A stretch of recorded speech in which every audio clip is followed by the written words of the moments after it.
Hello' কি খবৰ সকলোৰে আশা কৰোঁ সকলো ভালে আছে আৰু সকলোকে মোৰ অন্য এটা ব্লগ ভিডিঅ'লৈ স্বাগতম জনাইছোঁ। এইফালে দেখিছে নহয় ৰাতিপুৱাই জপনাখন খুলি অলপমান খোজকাঢ়ো বুলি আহিছোঁ। খোজকাঢ়ো মানে ঘৰৰ ফ্ৰণ্টতে এখন ধুনীয়া বাগান আছে, দেখিলে ৰাতিপুৱাই কিবা এটা মনটো ভাল লাগি যায়। আৰু সেই পোনে পোনে সেইটো হৈছে আমাৰ মেইন ৰাস্তা। শুই উঠিয়ে প্ৰথম যদি চোতালখন সাৰি নলওঁ কিবা এটা মনটো ভাল নালাগে, সেইবাবে উঠিয়ে প্ৰথম চোতালখন সাৰি লৈছোঁ। নুবেটি যিহেতু শুই আছে, তাই শুই থাকোঁতে বাহী কামখিনি কৰি ল'ব পাৰিলে ভাল আৰু নহ'লে তাই উঠি ইটো সিটোকৈ চিঞৰি থাকে। সেইটো কাৰণে প্ৰথম উঠিয়ে চোতালখন সাৰি লোৱাটোৱে হৈছে মোৰ মেইন কাম। আৰু এইফালে নুবেটিও উঠি গ'ল আৰু ময়ো উঠিলোঁ। ব্ৰাছ কৰি আজৰি হৈ এইফালে গাখীৰ আহিলে, গাখীৰ গৰম কৰি দিছোঁ। তাই যিহেতু শুই উঠি গাখীৰ খায়, গাখীৰখিনি গৰম হয় মানে মোৰ প্ৰথম কাম হৈছে নুবেটিৰ চুলিখিনি ফনিয়াই লোৱা। শুই উঠাৰ পিছত চুলিখিনি খুবেই য'ত লাগি যায়, তাই খং উঠে। সেইকাৰণে শুই উঠিয়ে মুখ ধুই এটোৱাৰ পিছতে মই তাইৰ চুলিখিনি ধুনীয়াকৈ আঁচুৰি দিওঁ।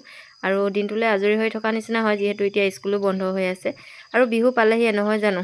সেইটো কাৰণে ঘৰৰ কাম শেষেই নহয়। এয়া মূৰ চুৰ ফনিয়াই তাইক খাব দিলেও গৰম পানী, আৰু ময়ো খাই ল'লোঁ। গাখীৰো হৈ গ'ল আৰু চাহ বনাই লগতে চাহ কাপোৰ খাই আজৰি হৈ লওঁ বুলি ভাবিছোঁ। কামেই একদম নধৰা হৈ আছে। আৰু আমাৰ লগতে আমাৰ ঘৰৰ ভণ্টিজনীকো দি দিলোঁ এটুকুৰা বিস্কুট। চাহ খাই দুইজনী আহিলোঁ বাৰীলৈ বুলি, পটল দুই এটামান ছিঙোগৈ বুলি। বহু দিনৰ মূৰত আজি ৰ'দটো ওলাইছে। এইকেইদিন বৰষুণকৈ একো কৰাই হোৱা নাই আৰু কামো সিজা নাই। আহিলোঁ বাৰীলৈ চাবলৈ, পটল দুই এটা লাগিছে, তেনেকৈ বেছিও নহয় আৰু মানুহো নাই, মই অকলে। নুবেটি যিহেতু নাখায়, সেইটো কাৰণে 6-7টামান ছিঙিলোঁ আৰু পটল ছিঙি আনি এইফালে পাতি দিলোঁ ভাতো হৈ গ'ল মোৰ। ভাতখিনি হৈ যোৱাৰ পিছতে অলপমান কাপোৰ ধুবলগীয়া আছিলে। কৈছোৱে নহয় প্ৰথমতে, আজি যিহেতু বহুত দিনৰ মূৰত ৰ'দ ওলাইছে আৰু এইখিনিতে সকলোকে ৰঙালী বিহুৰ শুভেচ্ছা জনাইছোঁ। বিহুটো পালেহিয়ে, সেইটো কাৰণে কামেই একদম নধৰা হৈ আছে। য'ত যিমান আছে সকলোখিনি আজিয়ে যেন কৰিম তেনেকুৱা লাগিছে। কাপোৰ চাপোৰ ধুই আজৰি হৈ লৈছোঁ। ৰ'দটো পাইছোঁ, ভালো লাগিছে আৰু দুই এখনমান বেৰো মুচিবলগীয়া আছিলে। ভাবিছোঁ মনতে কাপোৰখিনি ধুই আজৰি হৈ ভাত পানী বনাই নুবেটিকো খুৱাই ল'ম, তাৰপিছত লাগি যাম বেৰ মুচিবলৈ। মই কাপোৰ ধুওঁ মানে নুবেটিয়ে এফালে পঢ়ি আছে। এই দিয়া আকৌ হাতখন। মেপ পেন মানে কলম। কেতিয়াবা পৰ বুলি চিঞৰি থাকিলেও নুশুনে আৰু কেতিয়াবা নিজৰ ইচ্ছা গ'লে কিতাপখনি তেনেকৈ পঢ়ি থাকে। আৰু এইফালে মই চব্জি বনাব লৈছোঁ। কণ বিলাহী, ধনিয়া, জলকীয়া, আদা নহৰু খুন্দি ল'লোঁ, পিঁয়াজ, আলু, চজিনা। আজি বনাম চজিনাৰ এখন একেবাৰে চিম্পুল ৰেচিপি বুলি নহয় আৰু চিম্পুল চব্জি বনাম, তাকে অলপ আপোনালোককো দেখাম। পটলকেইটা যে ছিঙি আনিছিলোঁ বাৰীৰ পৰা, সেয়া এতিয়া নিমখ হালধি লগাই আছোঁ সিহঁত। এনেদৰে পটল ভাজি খাই পাইছে নাই কমেণ্ট এটা কৰি জনাবচোন। মই হ'লে দুফালকৈ পটলবোৰ এনেদৰে কাটি লওঁ আৰু তাতে নিমখ হালধি সানি দিওঁ পৰিমাণ অনুযায়ী।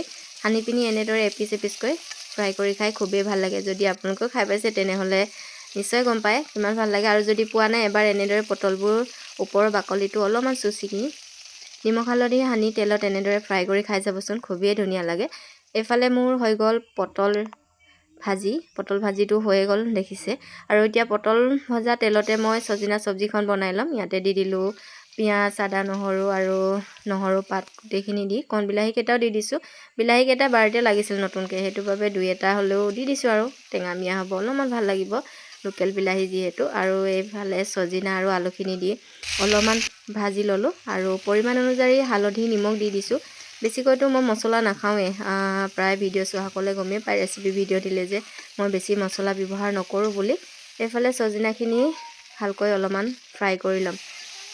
এয়া দেখিছে মোৰ চজিনাখিনি অলপমান ফ্ৰাই কৰি লোৱা হৈ গৈছে। ইয়াতে পৰিমাণ অনুযায়ী ধনিয়া পাউডাৰহে দিছোঁ, বেছিতো একো মছলা নিদিওঁৱে, সেইটো কাৰণে কম পৰিমাণে ধনিয়া পাউডাৰ দি দিলোঁ। আৰু গোটেইখিনি ভাজি হোৱাৰ পিছত নিজৰ পৰিমাণ অনুযায়ী পানী দি দিছোঁ। এতিয়া উতলিবৰ কাৰণে ৰাখি দিম। এইফালে একদম চব্জি বনাব লাগি আছোঁ দেই। খালি চজিনা আৰু আলু বনাইছোঁ, বেলেগ একো নহয়। সময় এতিয়া 10:30মান বাজিলে চাগে। নুবেটি আৰু মইহে কিনো বনাই খাম আৰু বিশেষ একো নাই। সেই চজিনা আৰু আলু বনাইছোঁ আৰু এইফালে পটল ভাজিলোঁ। পটলটো তাই নাখায়, মই অকলে খাব লাগিব। আৰু চব্জি যে ইমানখিনি বনাইছোঁ, মই অকলে খাম বুলি নাভাবিব দেই। ওচৰত ককা আইতা এহাল আছে, সিহঁতে চজিনাখিনি আইতাহঁতে দিছিলে, মানে কৈছিলে যে চজিনা তই বনাবি আলুৰ লগত নিৰামিষকৈ অলপমান আমাকো দিবি, তাকে বনাইছোঁ আৰু এতিয়া। এইফালে চজিনা আৰু আলু উতলি আছে ধুনীয়াকৈ। আলুবোৰ অলপমান ভাঙি দিছোঁ, গোটা গোটা হৈ আছে যিহেতু। আৰু ইয়াতে দি দিছোঁ ধনিয়া পাত কেইখিলামান আৰু কাটি থোৱা জলকীয়া কেইটা। এতিয়া ছিজন নাই যদিও আমাৰ ইয়াতে ধনিয়া সিঁচা হৈছিল, ওলাইছে ধনিয়া, খাবলৈ খুবেই ভাল লাগে। আন ছিজন হ'লেও চব্জিবিলাক যদি পোৱা যায় ন।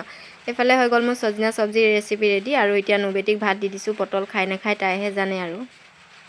এয়া কৈছিলোঁ যে চব্জি বনাই থাকোঁতে ককা আইতাক দিব লাগিব অলপমান বুলি এয়া ধুনীয়াকৈ ককা আইতাৰ কাৰণে অলপমান পানী ল'লোঁ আৰু এতিয়া দি থৈ আহিবলৈ নুবেদিক পটল ভাজি নোখোৱা নি এয়া নুবেটিক ভাত বনাই দি দিলোঁ খাবৰ কাৰণে যিহেতু এতিয়া সময়ো বহুত হৈ গ'ল এফালে দিছিলোঁ পটল ভাজি তাই নাখায় এয়া চজিনা আলু আৰু কণবিলাহী বনাই দিছিলোঁ নুবেটিয়ে ধুনীয়াকৈ ভাত খাই উঠিলে আৰু চব্জি বাঢ়ি থৈ দিছিলোঁ যে টিফিন বাতিক তাইক দিব পঠিয়ালোঁ ককা আইতা হালক ওচৰতে যিহেতু আছে আৰু মই ভাবিলোঁ বেৰকেইখন মুচি লওঁ ৰ'দটো গ'লেতো পাবলৈ নাই এফালে আছিলে ৰুমৰ বেৰ দুখন মুচিবৰ কাৰণে আৰু তাইও চব্জি দি আহি পাই গ'লহি তাইক দিছোঁ অলপমান টাইম খেলি থাকিবৰ কাৰণে নহ'লে মোক আমনি কৰি থাকিব আৰু তাইক খেলিবৰ কাৰণে গোটেই বস্তুখিনি উলিয়াই দিলোঁ আৰু এতিয়া মই লাগি যাওঁ বেৰ মোচা কামত নহ'লেতো থাকিলেতো থাকি যোৱা হয় আৰুতো বিহু পালেহিয়ে বিহু পিছত মুচিবলৈ এনেই বেয়া লাগিব সেইটো কাৰণে বিহুৰ আগতে সকলোখিনি মুচি আজৰি কৰি দিওঁ বুলি ভাবিছোঁ এফালে মুচিবলৈ বুলি লাগি গৈছোঁ একদম ধমাধম মুচিবৰ কাৰণে লাগি গৈছোঁ দেই চাওঁতে গোটেইকেইখন বেৰ যে মুচি এটাম ভবাই নাছিলোঁ কিন্তু মুচোতে শেষেই হৈ গ'ল আৰু লাষ্টত আছিলে এই দুখন বেৰ সেই দুখনো আজি মুচি কমপ্লিট কৰি দিম বুলি ভাবি আছোঁ মনতে কি হয় নাজানো